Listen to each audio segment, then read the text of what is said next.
Lean on, O King eternal, your blessings I'll accept, but don't ask me to suffer, it's not what I'll accept. Hi, and welcome back to another lesson in the dangers of cat theology. We are looking at the dangers that result when we see ourselves as the main character of the Bible and of life. So far, we have discovered that we are constantly looking for ourselves in the Bible. Once we find ourselves, we celebrate it and stay focused on us. Then, out of all the passages that speak about us, we only pick the ones that make us feel good. Well, that leads to the third danger. And that danger is this: we have selective application. Many years ago, I was at a meeting with all of the leadership of Frontiers, an agency that does church planting in the Muslim world. I was on staff with them, and there were 10 of us in that meeting. And to help us become better leaders, they brought in a leadership expert who was going to try to help us become better leaders. He started off by asking the question, did God have a plan for Abraham's life? The obvious answer was yes. Then he said, did God have a plan for David's life? Again, the obvious answer was yes. Then he said, did God have a plan for Moses' life? The obvious answer was yes. Then he asked the key question, does God have a plan for your life? The obvious answer was yes. At this point in time, I began to feel a bit uncomfortable. Something was wrong inside my spirit. Finally, I raised my hand and I said, excuse me, isn't it a bit arrogant of me to think that I'm at the level of a Moses? He was one man who led an entire nation. And you've got 10 of us here in this room. We can't all relate to Moses. Only one of us can. What about the other 9? And then I asked the question, how do I know I'm not supposed to relate to one of the masses living under Egyptian captivity as a slave that Moses rescued? You see, I felt more comfortable relating to the slaves than I did to Moses. Now, not only do we just want to relate to Moses, but if we have to relate to the masses, we only want to relate to the generation that got free. Think about it. In Genesis chapter 15, verse 13, we learn that the Hebrew people were enslaved for 400 years. If one generation lasts 40 years, let's say, 400 years divided by 40 gives you 10 generations. 10 generations lived as slaves. And where do we focus whenever we want to learn anything about Israel's slavery in Egypt? We focus on the one that got free, and we declare, God wants us free. There shouldn't be any bondage in the church. Hey, what's got you in bondage? Is it drugs, alcohol, pornography, workaholism, financial problems? Don't stay there. God wants you out of it. He freed the Hebrews. He wants to free you. Now, does God want to free us? Well, absolutely. It's not incorrect, but it is incomplete. If you haven't figured it out by now, our set was designed to be an incomplete set. That's why the cat is half there. That's why you've got shelving with books that are missing. It's an incomplete. Why? Because cat theology is incomplete. Well, why is that lesson incomplete? Because there were 9 other generations to learn from. Now, let's ask ourselves a very simple question. Did God love those 9 generations in slavery, yes or no? The obvious answer is yes. Let's ask another question. Did God have a plan for their lives? Again, the obvious answer is yes. Well then, what was God's plan for their lives? He wanted them to be born as slaves, to live as slaves, and to die as slaves. That's 90% of the lesson to be learned from Israel's time in Egypt. But with our feel-good theology, we skip right over those lessons. Why? Because they don't make us feel good. And if life is all about us, we'll only accept lessons that allow us to feel good. Hey, listen.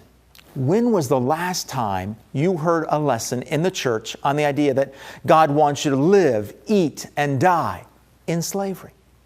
Probably never, I'll bet. Why? Because it won't make you feel good. It won't make the people in church feel good. And they'll probably turn away and leave the church, so it's not preached. Why aren't we taught lessons like, your siblings are going to sell you off as a slave so God can use you in a foreign land? Could that be taught? Sure. Just look at the life of Joseph. How about this lesson? God may want you to marry a person from another culture just so you can bond with your in-law and be shown kindness after your spouse dies. This can be taught from the book of Ruth. How about you are to be a prophet, be jailed, and see no fruit for the majority of your years of ministry? That was Jeremiah's life. How about God might want our country to be invaded, devastated, to get the gospel outside of our home country? This can easily be learned from God bringing other nations to invade Israel and Judah to disperse them to the nations as a form of judgment and to get the gospel out to the nations. How about God may want you thrown into a blazing fire to show His power? That lesson was learned from Shadrach, Meshach, and Abednego.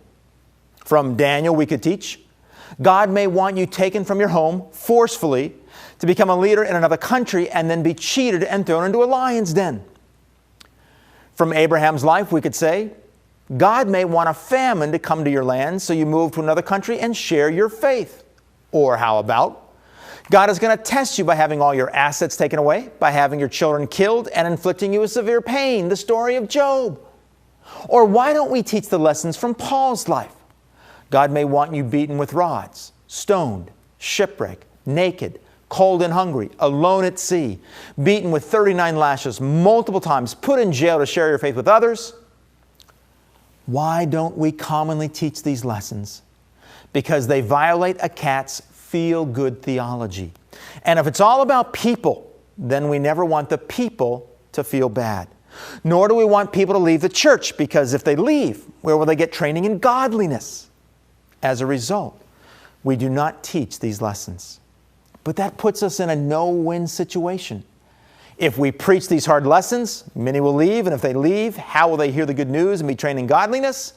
But unless we teach these lessons, they'll never truly know what it means to live for God's glory. So, do we teach the lessons or not? But let's ask a tough question. Why did God allow any or all of these things to happen to His people? Wasn't He worried about His people leaving? Well, since it's not about people, that's not the right question to ask. God did these primarily for one reason, so His glory could be revealed in wonderful and awesome ways. God knows that if His glory is first and foremost in all things, people will follow and worship Him. Hence, His greatest concern is in revealing His glory. So, how is it revealed? In the Egyptian slavery, the people learned a valuable lesson for future generations. Be kind to the internationals living around you. Wow. Think about that. God may let something very difficult happen to you just so future generations can learn a lesson. When I taught this lesson at a college, one young man immediately got up and left the room. Why? Because his Christianity was all about him, and he never wanted anything like that to happen to him. He would not yield to God's will in his life. Well, what about the other lessons? I hope to you it is obvious why the Lord allowed Joseph to be sold as a slave to Egypt. He ended up saving not only his people, the Israelites, from a famine, but the Egyptians too, along with others. God is into revealing His glory through saving people. And Ruth's marriage to Naomi's son allowed God's glory to shine through the kindness of Boaz. Jeremiah's faithfulness, despite years of fruitlessness, put God's glory on display in an amazing way. And Israel's dispersion allowed God's justice to prevail, showing the penalty on a nation when it sins. Shadrach, Meshach, and Abednego don't even need to be discussed, as God's glory shone through saving them from the fire. And Daniel's life is a testimony to God's faithfulness, saving us in our times of trouble. The famine of Genesis chapter 12 allowed Abraham to be the first ever missionary sent from God, though he did not go voluntarily, nor did he do a very good job. But this revealed God's missionary heart for all peoples. And Job's life testifies of God's glory through God's holiness and unquestionable ways. And of course, the Apostle Paul's life declares God's amazing power through one man who was completely given his life to God. Listen, life isn't about us. We may have tough times come into our lives, but God is in control. And He is wanting us to be looking for one key thing. Where is God's glory shining in this? Now, could we literally ever apply any of these lessons to our lives? Let's take the worst case scenario. Becoming slaves. Would God want us to become slaves today? Listen to the story about some Moravians who knew life wasn't about them, who knew it was about God and His glory. Two young Moravians heard of an island in the West Indies where an atheist British owner had 2,000 to 3,000 slaves. And the owner had said, no preacher, no clergyman will ever stay on this island. Even if he's shipwrecked, we'll keep him in a separate house until he has to leave. But he's never going to talk to us about God. I am through with all that nonsense. 3,000 slaves from the jungles of Africa brought to an island in the Atlantic, and there was no one to tell them about Christ's love for them and death for them to set them eternally free.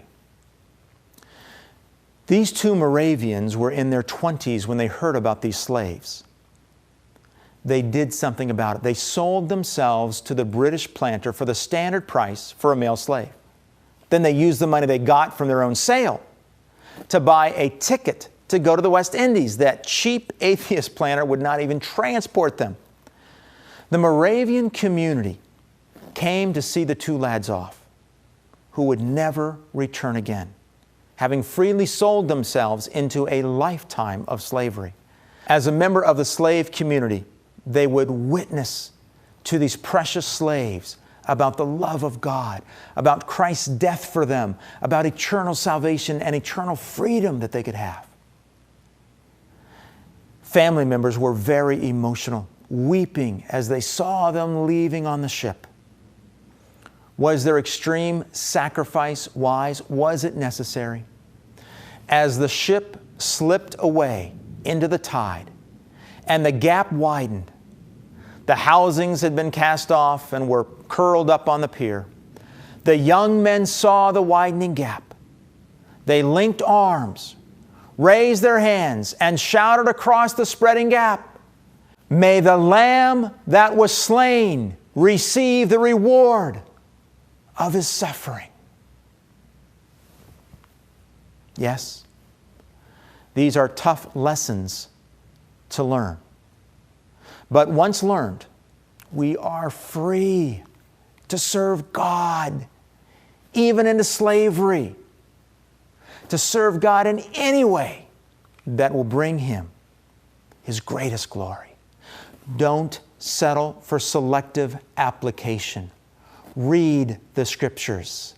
See what has happened to others and ask yourself, am I willing to let God do this in my life?